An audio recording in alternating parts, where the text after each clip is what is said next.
There's that song again. Settle in by the water, little ones. Now, I want to ask you something. When you want a thing to grow, and it's taking its sweet time about it, does pushing on it make it come any faster? Or is there a kind of work that's really just waiting? Listen, the answer is in the story. Now, this happened on a bright, soft morning in spring. Ranger Ray had turned over a patch of warm earth by the meadow, and out of it, the first little green shoots of a garden were just beginning to come up. And one small, fast somebody had decided that the garden was simply growing too slowly. Listen. Day 3, and these shoots are still just shoots.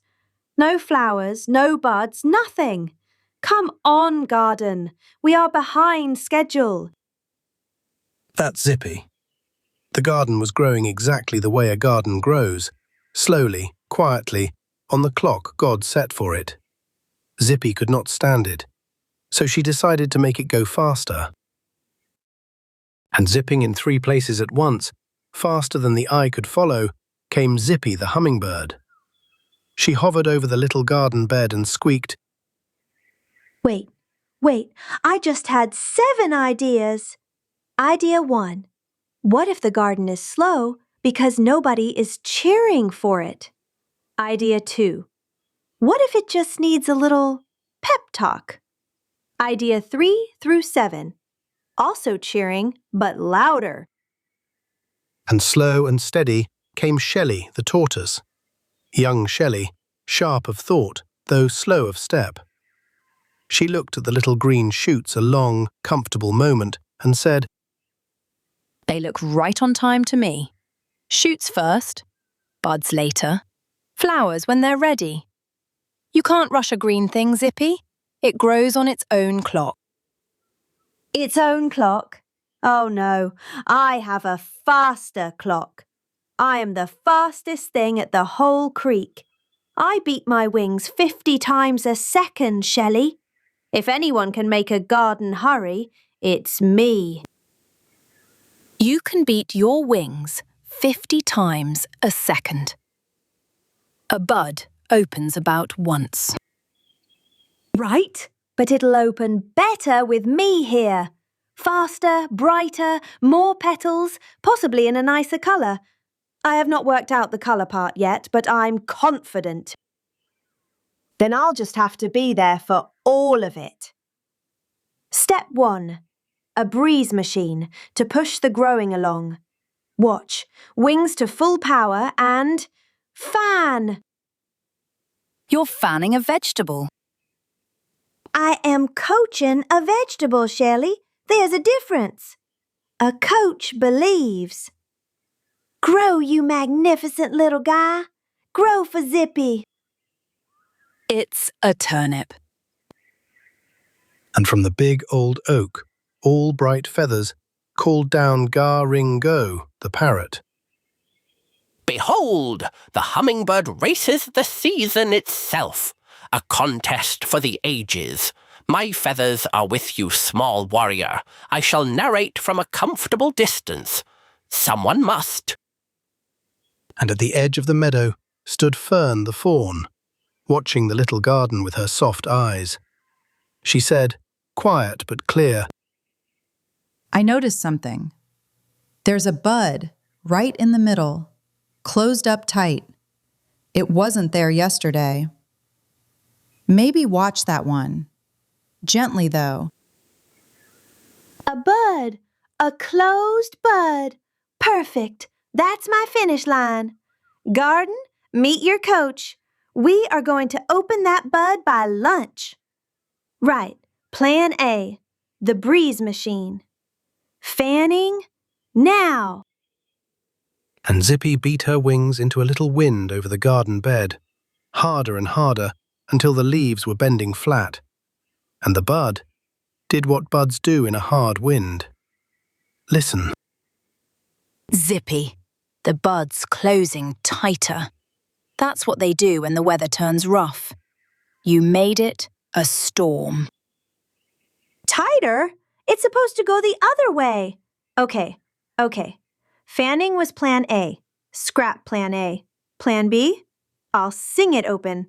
Flowers love a good song. Everybody knows that.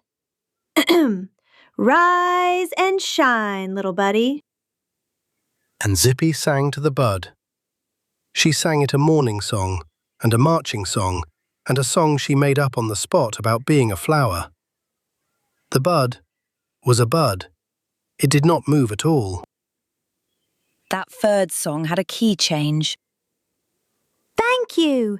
At least somebody liked my singing. The bud did not. The bud has no ear for music at all. Nothing. I gave it my best flower song. Fine. Plan C. I will hover right over it and just be here the whole time, watching, cheering it on. It can't grow slow with me staring at it. Behold, the staring contest between a hummingbird and a vegetable. I confess I do not know who is winning. It may be the vegetable. It is not winning. Okay, it might be winning. Shelly, why isn't any of this working? I am the fastest, hardest working creature in the meadow, and that bud is just ignoring me. Because it isn't a race, Zippy. You've been trying to win. The bud's just living. The two things have nothing to do with each other. Now, just then, a cloud slid off the sun, and the whole little garden went warm and gold. And Shelly did a thing Zippy never thought to do. She didn't speed up. She slowed all the way down. She put one slow foot in the warm dirt, and she got comfortable. Like she had all day. Because she did. Sun's out. Ground's warm. This is the part the bud's been waiting for, Zippy. Not the fanning. Not the songs. This. Come sit in it. Sit in it? I don't sit, Shelly. I'm a hummingbird. If I stop, I fall out of the sky. Okay. New plan. The biggest plan. What if I build a growth acceleration machine out of reeds and a warm rock and one of Garingo's dramatic feathers, and I aim the whole morning right at this one bud? Behold, a machine. You want my dramatic feather for a sprinkler? It is a feather of great theatrical importance. Oh, very well. Take the one I use for villains. Perfect. I shall call it the Bloomer-matic. It has a warm rock, a feather, 3 reeds, and a little ramp. I don't know what the ramp does yet, but every good machine has a ramp. The ramp is fine, Zippy. None of it makes a flower hurry. Zippy, the reeds are fine. Look at the bud right now, up close, not to fix it. Just look.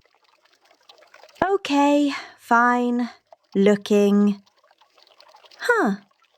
There's a tiny crack down the side, like a green seam. It is opening. Just so slow I couldn't see it. It's been opening the whole time I was fanning and singing and staring. Wait, if it's already opening on its own, then maybe I can just help it the last little bit. Here, I'll be so gentle. I'll just tuck my beak in the seam and ease it. Zippy, stop. Stop. Pull your beak back. Slow. There. Look at the petal. There's a little white line on the edge. I almost tore it. I almost ripped the petal trying to make it open faster. It was going to open anyway, and I nearly broke it being in a hurry. Yeah, you can pull a bud open with your beak. But then it isn't a flower anymore. It's just a torn thing you were in too much of a hurry to wait for. That's the whole trouble with hurrying a living thing. God grows it on God's own clock, and that clock is gentler than ours. I can make 100 things go faster. I can fly faster, think faster, build faster than anybody. And I could not make one bud grow faster. Not by an inch, not by a second.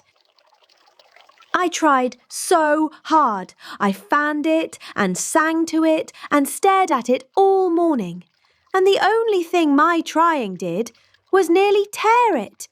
The harder I worked, the closer I came to wrecking the one thing I wanted. And Shelly came and sat down in the warm dirt right beside her, slow as anything, and didn't say a word. She just sat. And after a while, I leaned in close and I asked Zippy the one thing I most wanted to know. Zippy, all that racing, all that hurry, what was the garden really waiting on the whole time if it wasn't you? The sun, and the rain, and the warm dirt, and just time. The slow stuff. The stuff I can't speed up, and can't build, and can't beat. God set the season, and the garden was waiting on the season, not on me. My job was never the hurrying. My job was the watering. I can carry water. I can keep the weeds off. I can give it sun, and then let it be. Turns out the fastest creature in the meadow has a slow setting after all. I just never built one. I'll get there. I always do. Turns out the bud will too. It just doesn't need a coach. It needs a friend who'll wait with it. And you know what they did? They stopped racing the garden. Zippy carried water from the creek, drop by careful drop. She nipped the little weeds away. She gave the bud the sun, and then, the hardest thing she'd ever done, she let it be. And she did not watch it all night. And the next morning, before Zippy was even awake, quiet, with nobody fanning it, and nobody singing to it, and nobody staring, the bud opened all the way. A little purple flower, wide to the sun. And back at the oak, who was waiting? Gar-ring-go and Fern. Behold, the flower has opened, and the hummingbird was asleep for the victory. You raced the season for 3 days and won by taking a nap. Magnificent! I shall write a ballad. It will be slow. It's the prettiest one in the whole bed, Gar-ring-go. And look, it opened the same morning you stopped trying to make it. Maybe that was the trick all along. You did your part, then you trusted it. I missed it open. The one thing I worked 3 days for, and I was asleep when it happened. And you know what? That's exactly right. It was never my moment to win. It was the flower's moment to be ready. I just got to be there for the after. Now, that little purple flower, opening all by itself in the morning, put me in mind of something. There's a line in the Bible, in a book called James, chapter 5, verse 7. A letter a man named James wrote to a group of friends who were finding it hard to wait. And to tell them what waiting really looks like, James didn't point to anyone rushing. He pointed to a farmer, somebody who plants a seed and then can't do one single thing to hurry it up. He wrote, "Behold, the husbandman waiteth for the precious fruit of the earth, and hath long patience for it, until he receive the early and latter rain." A husbandman. That's just an old word for a farmer, little ones.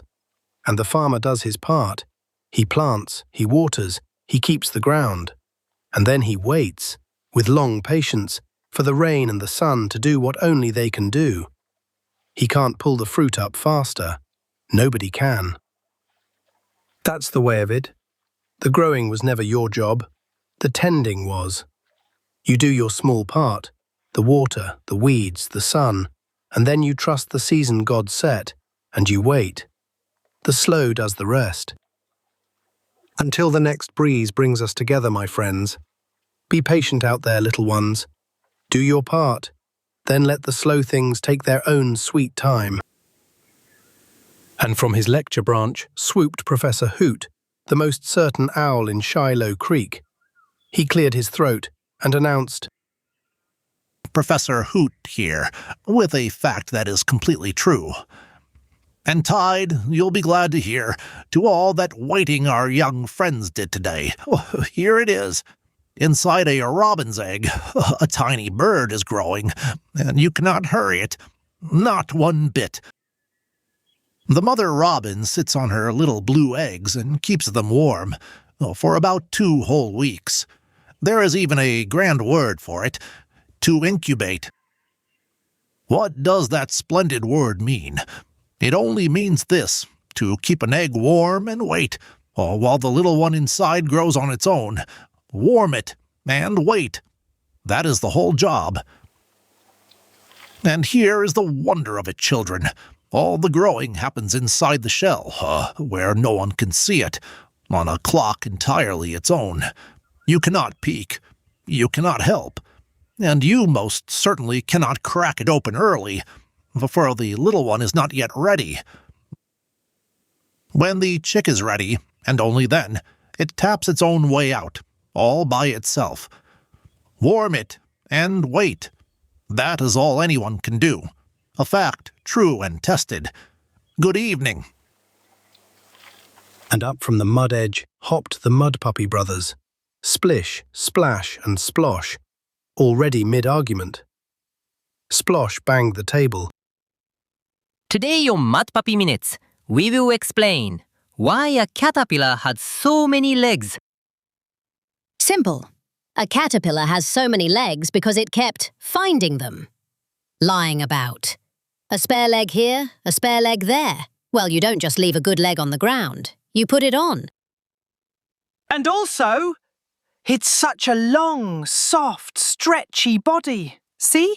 So it needs lots of little legs spread all the way down to hold the whole long shape up and walk it along. Wait, that sounded almost like a real reason. Oh, no, that can't be right. That's too sensible. No, a caterpillar has so many legs because it is actually 9 worms holding hands. In a coat, pretending to be one worm. We've all seen it. And also, that is why it walks all wobbly. 9 worms, 1 coat, nobody agreeing which way to go. Left! No, left! It's chaos in there. Wait, is it actually just a long body needs lots of legs to hold it up, like Splash said? Nah. Mud puppies, we have solved it. A caterpillar is 9 worms in 1 coat, holding hands. Count the legs. Divide by hands. You'll see. Let's straighten that one out before you hop off, little ones. A caterpillar has all those little legs because its body is long and soft, so it grows lots of tiny grippers down the whole length to hold itself up and inch along, step by step. It's 1 creature, not 9. Splash had the right of it, fair and square. Though I'll grant you, 9 little worms in 1 shared coat is a far funnier picture. I'd not be the one to break it to them. See you next time, somewhere in Shiloh Creek.